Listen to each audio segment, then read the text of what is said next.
Welcome, everyone.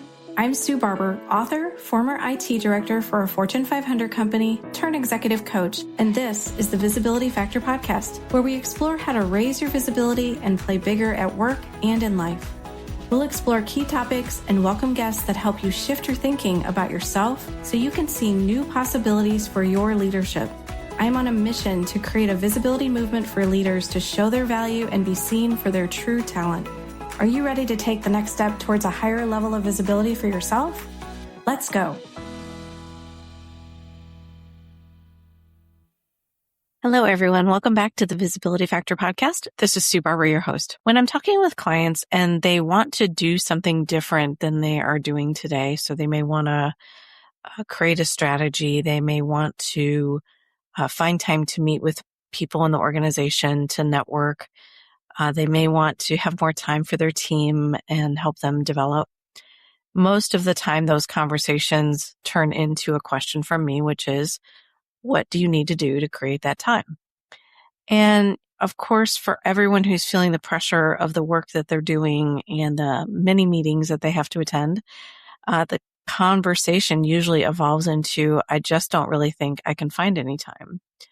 And so sometimes we'll look at their calendar and figure out if there's a way to free up some time, if there's a way to delegate some of the things that they are doing today that maybe they shouldn't be doing, but someone else should.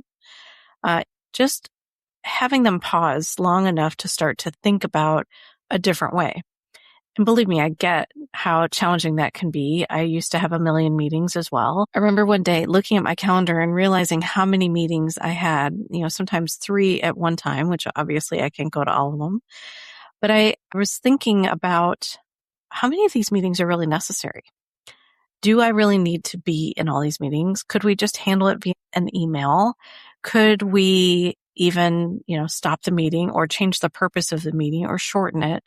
And I think for so many people, it just becomes a habit. You walk in the door, you look at your calendar, you go to the meetings that you have. And I definitely did that for a long time until I started to question it. And so now I'm challenging clients to do the same, because it is really easy to just do what's on your calendar and not even question it. And the impact of doing that without questioning it is that you may be wasting some of your valuable time. I really should have been thinking about, who could I send in my place? Who could be here instead of me? Who could benefit by getting more exposure by being in this meeting?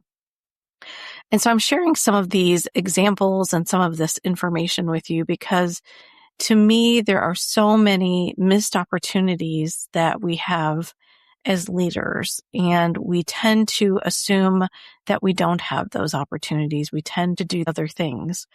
And I want you to pause and just ask yourself some questions. Do I need to be in all the meetings that I'm in, or could we handle them in a different way? Are there meetings that I am attending that I could do a better job of gaining visibility for myself, for my team, for the work that we're doing, for the things that I'm trying to influence in the organization and be more strategic about? Are those missed opportunities for you? And one of the things that I really wanted to build in the workbook was a way for people to start to look at if they're missing opportunities and what that impact can be and what it's costing them. And so there's a framework in the workbook that really has them slow down and go through a process where they're looking at what's happening in the upcoming week and how they can take advantage of that. Because you're doing the work already, you're in the meetings already.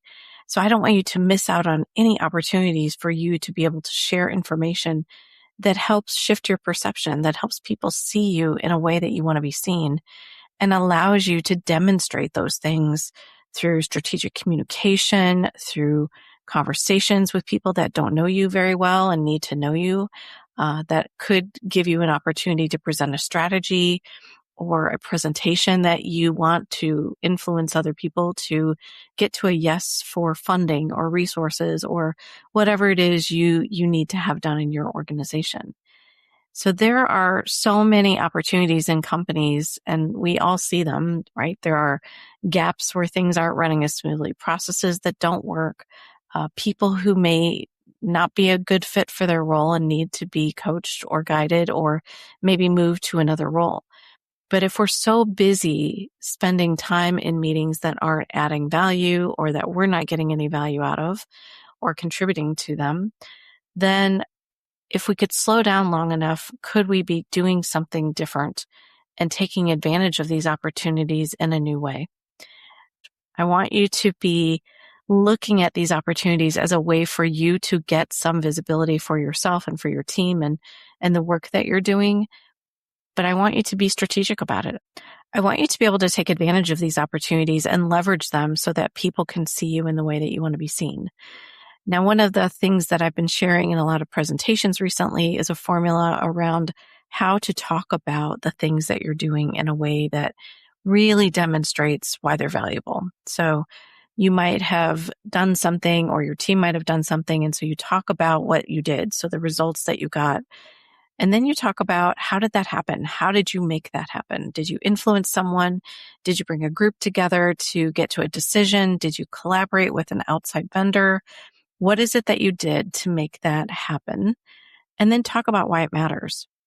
Because sometimes I think we're really good at telling the things that we have done, but we're not really good at taking it to the next step, which is talking about how our influence made a difference, or how we collaborated with an external group, or how we got to a decision that was really hard to get to and had to bring a lot of people together to make that happen. And then you talk about the impact that that makes for the organization. Is it saving money? Is it helping us, extend our capabilities in some way? Is it allowing us to do something more strategic than we've been able to do before? Making sure we're not just telling information, but we're showing why it matters to, the situation that we're talking about. And so I want you to think about that too. Are you just telling people what you're doing, but it's not really painting the full picture? I was meeting with someone the other day, and every time he would tell me something that he had to do for a goal of his, I would say, okay, give me more information about that goal. Like, what have you accomplished so far? What is left to be done? And he would start talking about it. And then he would share all of these other things that he had actually done or things that he had started to put in place. They weren't maybe completed yet, but he had brought people together and had conversations or identified and discovered some issues and highlighted those. And I said, how come those things aren't included in what you're writing up about your goal? And he said, I just, I didn't think about that, right? So I want you to think about that for yourself, because so many people are just used to telling without explaining the next step of why their leadership had a role in making a difference and how they did something to influence and make a change happen. Those are the pieces that leadership needs to see from you, because those are things you're going to need to employ in a next role. And if they cannot see those things from you because you're not talking about them, well, that's a missed opportunity right there. And if you're not talking about why what you did makes a difference in the organization, that's another missed opportunity.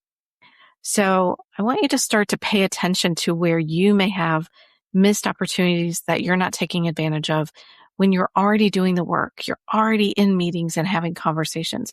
You're not taking advantage of them in the best way for you. You're sharing information, but not sharing the full picture. And if they can't see the full picture, well, then it makes it really hard for them to see you in the next role, because you're already doing these things. You're just not talking about them.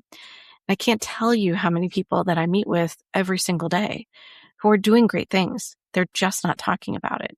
And to me, those are all missed opportunities where you could be demonstrating different competencies that you have not shown people yet, finding opportunities to get in front of the right people who may now think of you for future opportunities that they have in their organization.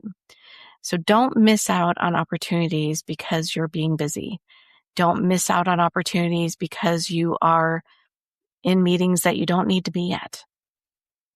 And please don't miss out on opportunities to talk about the things that you're doing in a much broader way that shows the value and impact that you're making in the organization. Don't just talk about the results, but talk about what you did to make them happen and why they matter. Thanks so much for joining today on the Visibility Factor podcast, and we'll catch you on the next one.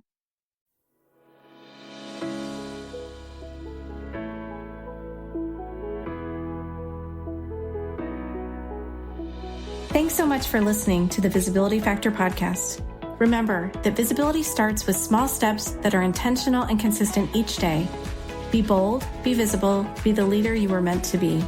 Find us and subscribe on Apple Podcasts, Spotify, and wherever else you listen to podcasts. Follow us on all of our social media platforms, which are highlighted in the show notes. Thank you for listening, and we'll see you next time on the Visibility Factor podcast.